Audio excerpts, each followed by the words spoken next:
असाधुम साधुना जयेत जयेत कदर्यम दाने जयेत सत्यम चान्वितम। क्रोध पर बिना क्रोध किए विजय प्राप्त की जा सकती है। सज्जनता से दुर्जनता पर विजय प्राप्त की जाती है।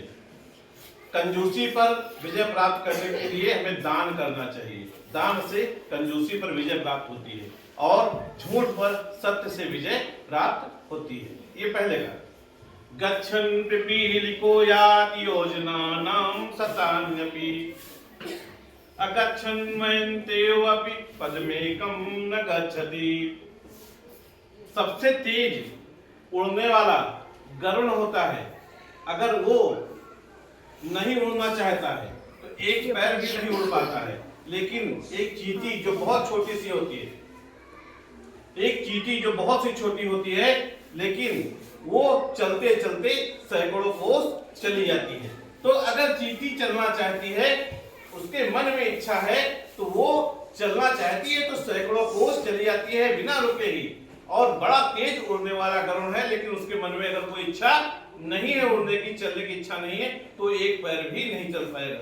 ये आपको बताया गया है कि अगर आपके अंदर पढ़ने की इच्छा होगी, जरा सी भी इच्छा होगी, तो आप पढ़ते चले जाओगे। और आपके अंदर सीखने की, जानने की जिज्ञासा नहीं होगी तो आप क्या करोगे?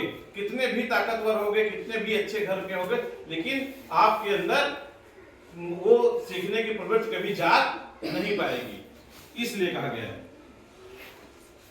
दिनांते च पिबेत दुग्धम निशांते च पिबेत पया भोजनांते पिबेत तक्रम किम वैद्यस्ते प्रयोजनम। स्वास्थ्य हमारा अच्छा होना चाहिए। अगर स्वास्थ्य अच्छा है तो सब कुछ अच्छा है। इसके लिए इस नीच श्लोक में बताया गया है कि दिनांते च पिबेत दुग्धम। जब दिन का अंत हो जाए, दिन का अंत कब होता है? शाम को। तो शाम को हमको क्या पीना चाहिए? दूध। निशांते च पिबेत पयः। और जब रात, निशा माने रात, जब रात का अंत हो जाए, अर्थात बिल्कुल सुबह हो जाए, तब हमको जल पान करना चाहिए। सुबह भी उठ करके हमको सबसे पहले जल ही पीना चाहिए। और भोजनांते पिबेत तक्रम।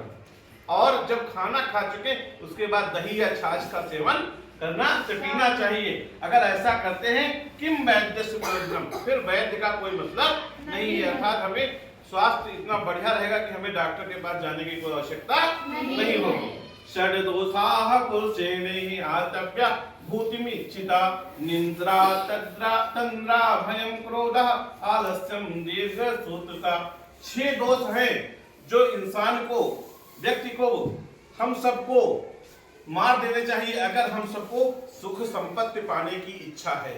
अगर हम चाहते हैं कि हम अच्छे से रहें, खुशहाल रहें, हमें सुख संपत्ति प्राप्त हो, तो हमें 6 प्रकार के दोष, उनको अपने से दूर रखना चाहिए। पहला दोष है निद्रा। जहां देखो कुंभकर्ण कस परे हैं, सोएंगे। निद्रा। तंद्रा, बैठे हैं, आंखें मूंदत है, झपकाई लेते, तो वो कुछ कर नहीं पाएंगे। भयम, डर। क्रोध, गुस्सा, हर बात बात पर अगर गुस्सा आता ही है तो वो व्यक्ति क्या है, कभी संपत्ति को प्राप्त नहीं कर सकता। आलस्य, कोई काम करने का मन ही नहीं करता है, तो आप जब काम नहीं कर पाओगे तो आपको सुख संपत्ति की कोई प्राप्ति नहीं होगी। और दीर्घसूत्रता, किसी काम को बहुत धीरे धीरे करना। छोटा सा काम, 10 मिनट का काम है, उसको पूरे दिन में भी पूरा नहीं कर पा रहे हो। एक छोटी सी हमने बरिया बना दी, 3 फुट बाई 3 फुट की, कहा इसको गोल डालो, उसको गोलने में सुबह से शाम हो गई, उसी में लगे, कहता वही तो ढीला नहीं टूटा है। तो अगर ऐसा है तो ये 6 दोष हैं। कौन कौन से? निद्रा, तंद्रा, भय, क्रोध, आलस्य और दीर्घसूत्रता, दीर्घकाम। ये 6 दोष हैं, इनको मार देना चाहिए अगर आपकी सुख संपत्ति पाने की इच्छा है तो। 5वां देखें, निन्दन्तु नीति निपुणाः यदि वास्तुवन्तु लक्ष्मी समाविशतु गच्छतु वायथेष्टम् अद्यैव वा मरणमस्तु युगान्तरे वा न्यायात् पता प्रविचलन्त पदं न धीरः। इसमें कहा गया है कि नीति में निपुण लोग चाहे निंदा करें, किसकी? किसकी? धीर पुरुषों के बारे में कहा गया है। ऐसे पुरुष जो धीर रहते हैं, सदैव कभी आपा नहीं खोते, हमेशा एक चित्त रहते हैं। तो नीति में निपुण लोग चाहे निंदा करें, यदि वह स्तुवंतो या प्रशंसा करें, चाहे उनकी बुराई करो, चाहे उनकी बड़ाई करो, प्रशंसा करो। लक्ष्मी समाविशतु गच्छतु वा यथेष्टम, लक्ष्मी आए या उसी प्रकार से चली जाएं, अपनी इच्छा अनुसार चली जाएं।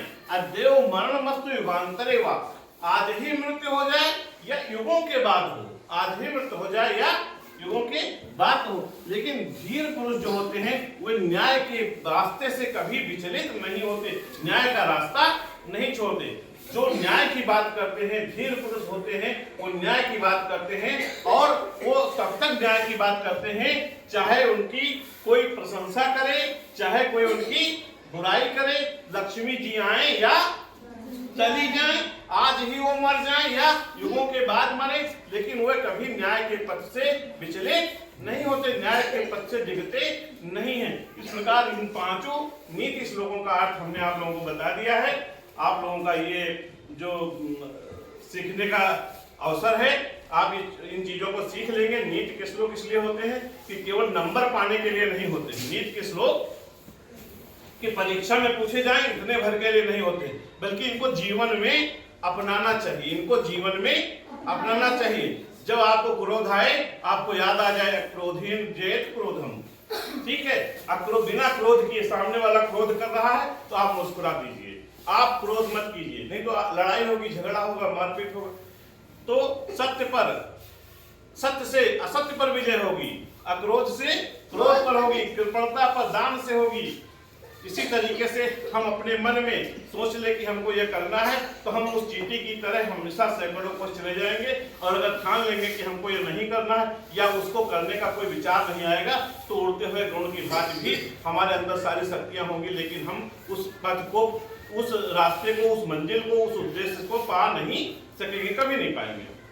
ठीक है, तो ताली की कोई आवश्यकता नहीं है, ये क्लास है, आप लोगों ने देख लिया है। हम ये चाहते हैं कि इन चीजों का अर्थ आप समझ भी लें, जान भी लें और ऐसे अपनाएं कि आपके जीवन में ये काम आए।